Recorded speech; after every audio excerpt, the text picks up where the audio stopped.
All right, everybody, we're back again for another Crown Spotlight interview, this time with Trusc. How's it going, Trusc? Hi there. It's going really well over here. I'm glad to be on it. Yeah, thank you for hopping on and everything, and I'm excited to get this one done. We were chatting a little bit before we got started, and I think you have some exciting stuff coming out, right?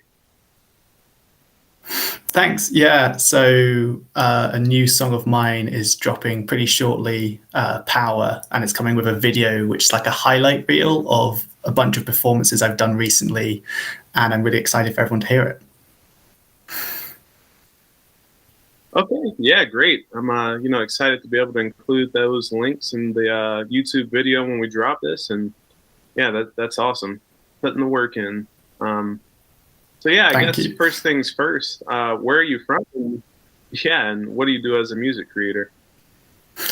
So I am currently based in London. I am a British rapper and producer and engineer. So a lot of my music is self-produced, and I've been working towards basically moving more into the full rap sound itself and expanding my base currently.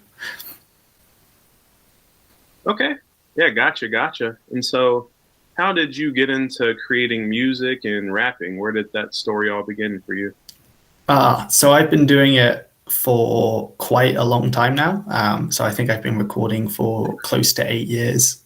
And I'm only just getting to the point where I'm like, okay, yeah, I'm making dope music. This is sick.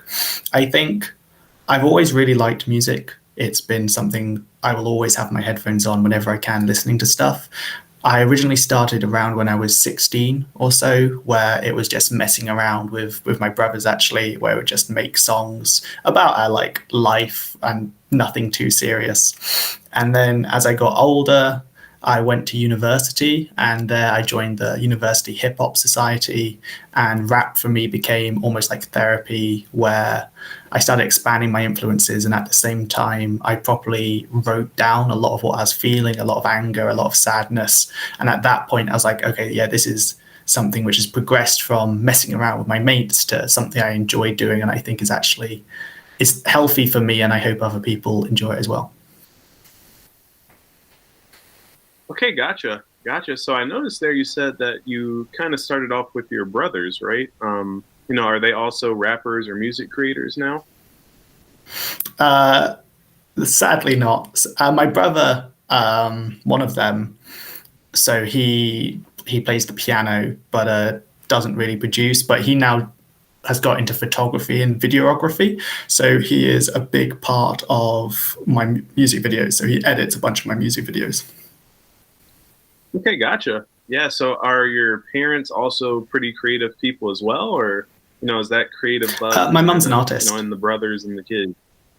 Yeah, so Okay. my mum's an artist, which is a big thing. And also, we had a very unusual upbringing, I think. So, as kids, we were home educated for most of our lives, and we would move house a lot. So, we used to move house like every 6 months, including we moved to Australia and then back from Australia. So, literally the other side of the world. And so that constant environment of like shifting around, it wasn't worth us going to school. And that meant that at the same time, we were doing a lot more creative things constantly in our upbringing. We didn't have 9 to 5 lessons. We walked in the park and drew pictures of like plants. Oh, and we didn't have music lessons. We more just sat down with like instruments and felt our way around it. Gotcha. Gotcha. Very interesting. So, that creative upbringing, do you think that kind of is carried over into your music making process now? Do you see any carryover, any things you can point out? Yeah, yeah, 100%. So I think a big thing for me is, while it's not necessarily incorporated in the music making process itself, it's all my life so far has essentially been self driven. So when I was a kid, it wasn't that I was told what to do in school. It was I worked out what I think was best for me. And so I always see a lot of things. There are people around me who, if they have too much free time, they get bored and stuck, and they kind of feel like they need a job, even if they hate the job, to make sure that they stay disciplined and with like a good goal in mind. Whereas for me, I have hundreds of goals that I want to achieve, and I can hit them, and I can work like 5 hours a day doing my self-driven goal without the need for someone else telling me I'm doing great, it's going all right. And I think that was a huge thing that came from my upbringing compared to more like traditional schooling systems. Yeah, yeah, gotcha. And so now, 8 years later, do you get involved with collaborations often, or, you know, I guess, actually, I want to start with a different question. How often do you make music? Right. So I am releasing a track approximately every 2 weeks. Probably slowed down a bit to every 3 weeks now. I've had a couple of holidays recently, so probably slowed down to on average every 3 weeks. But I release a lot of tracks quite regularly, and in addition to that, I do a lot of guest verses for people, and also every track I make isn't released. So I would say nearly every night I am working on music.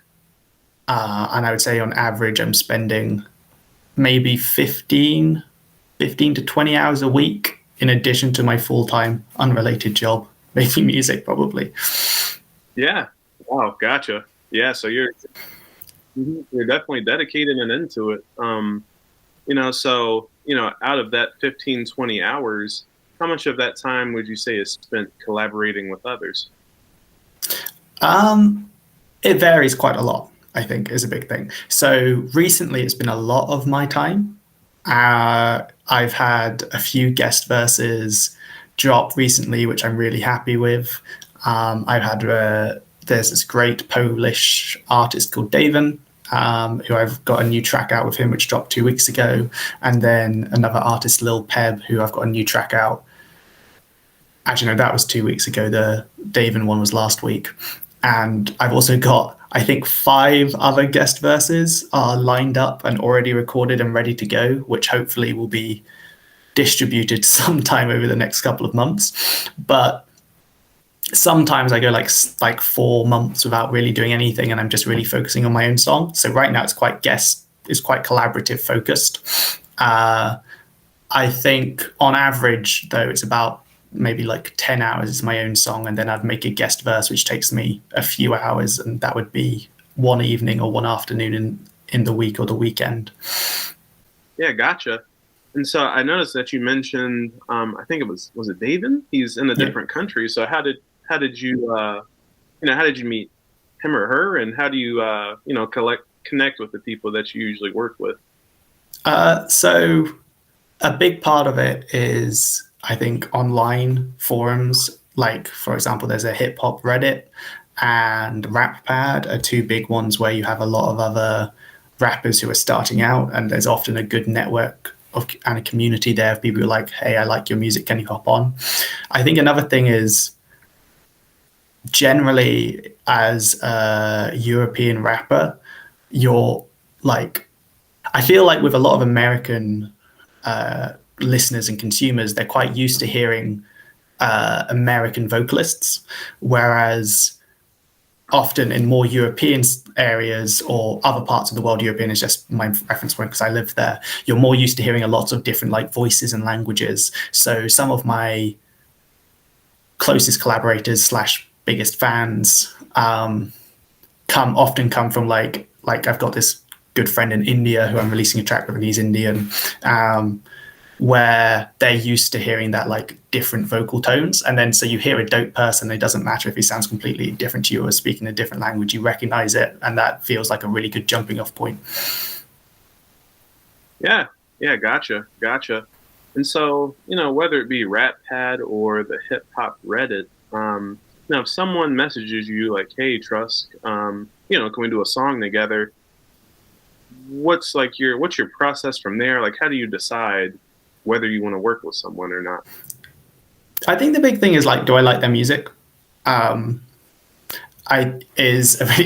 most of the time I haven't heard of them, to be honest, because they will be quite small. But if it's like, hey, I like you, let's work together, I look them up. They need a Spotify account, I think, is a base one. There's a lot of people who are just starting out, who I'm sure will be great but have a bit of a road ahead of them. So I think stuff like actually having their music on streaming services is a good like cutoff, where it's like, how much are you dedicated to this? And then so if I look them up on that and I found them and I listen to their songs and I'm like, yeah, this is the sort of thing I can see myself on, then that's most of the way there.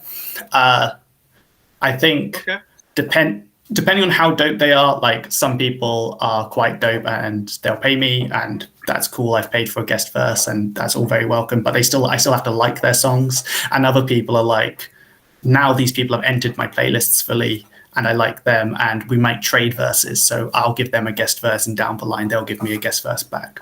If I think we can like be a proper friendship and properly build a relationship from that. Okay, gotcha. Yeah, that makes a lot of sense. As far as looking them up, do you mean like exclusively looking up on Spotify, or are you like doing a Google search?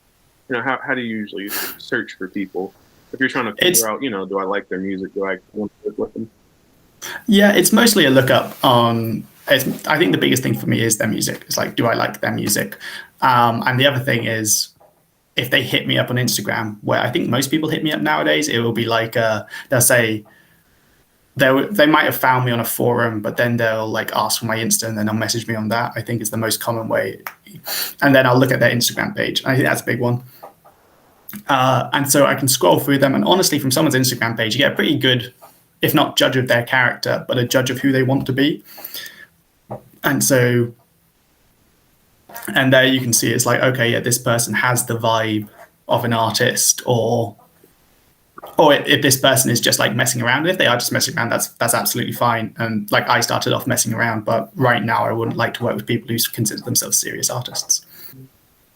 Okay. Yeah, gotcha. Well, yeah, really enjoyed this interview. Some super good answers to questions. And, I think just before we hop off, as someone that has been making music for 8 years, do you have any, advice or guidance that you can maybe give to people that are, maybe just starting off, maybe just messing around with it? Like any, words of wisdom? Honestly, it's like, I think the biggest thing is just stick with it. If it's something you like, particularly in the early stages, you can get quite discouraged where you've been putting a lot of time into it and you're not getting any traction. But at the same time, the more time you put into it, the better you get and the more traction you'll get. And just actually sticking it through and realizing that this is something you want to do and it's worth it, I think, is, just stick with it and you won't know where it'll end up. Okay. Yeah, got it. Thank you. It's been great speaking with you, and yeah, I'm looking forward to following all your progress going into the future. Let me know if there's ever anything I can do to help you out with everything. Thank you very much. Yeah, it's been a pleasure.